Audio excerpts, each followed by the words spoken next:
Telugu YouTube ఛానల్లో మీ వ్యాపార ప్రకటనల కోసం 9154949554కి కాల్ చేయండి. ఆమ్రపాలి మళ్ళీ రోడ్డెక్కారు. చెండ శాసనురాలిగా ఆమె ప్రవర్తిస్తున్నారు. విధి నిర్వహణలో నిర్లక్ష్యం వహించిన వారిని వదిలేది లేదని చెప్పేస్తున్నారు. Greater Hyderabad municipal commissioner Amrapali ఆకస్మిక తనిఖీలతో హడలెత్తించారు.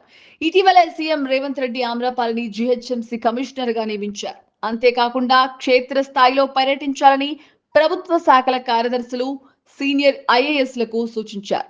ఈ నేపథ్యంలో ఆమ్రపాలి తమ విభాగం అధికారులతో కలిసి నారాయణగూడలోని గల్లీల్లో పర్యటించారు. వివిధ పనులను పరిశీలించారు. అధికారులకు కీలక ఆదేశాలు జారీ చేశారు. కూకట్పల్లి, జేఎన్టీయూ, మూసాపేట్, భరత్ నగర్, రైతు బజార్ ప్రాంతాల్లో తనిఖీలు చేశారు. వీధులు శుభ్రంగా ఉంచాలని అధికారులను ఆదేశించారు. జీహెచ్ఎంసీ చెత్త నిర్మూలన వాహనాల డ్రైవర్లతో మాట్లాడి పని పరిస్థితులను తెలుసుకున్నారు. వర్షాకాలంలో జీహెచ్ఎంసీ తరపున తీసుకోవాల్సిన జాగ్రత్తలపై ఆమె సూచనలు కూడా చేశారు. ఐఏఎస్ అధికారి ఆమ్రపాలి దూకుడును ప్రదర్శిస్తున్నారు.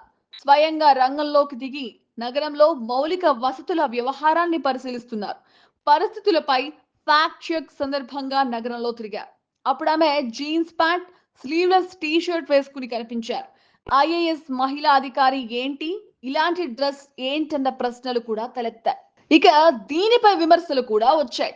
ఫ్యాషన్ ఐకాన్ గా ఉండాలనుకుంటున్నారే తప్ప నిజానికి జనానికి చేసిందేం లేదని కొందరు విమర్శిస్తున్నారు.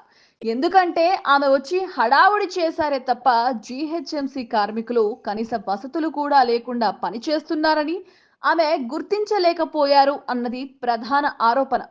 చేతికి గ్లౌస్ లేకుండా చెత్త తొలగింపు, కనీసం వారి కాళ్లకు బూట్లు లేకపోవడం లాంటి లోపాలను కూడా ఆమ్రపాలి పట్టించుకోలేదన్న ఆరోపణలు కూడా వినిపిస్తున్నాయి. గతంలోనూ ఆమ్రపాలి కొన్ని వివాదాస్పద చర్యలకు దిగారు. కలెక్టర్ గా స్వాతంత్ర్య దినోత్సవ ప్రసంగాన్ని చదువుతూ ఫక్కున నవ్వారు. ఆమె ఎందుకు నవ్వారో ఎవరికీ చెప్పలేదు. ఆ సంగతి ఆమెకే తెలియాలి. Please subscribe to KTV Telugu. KTV Telugu. KTV Telugu channel.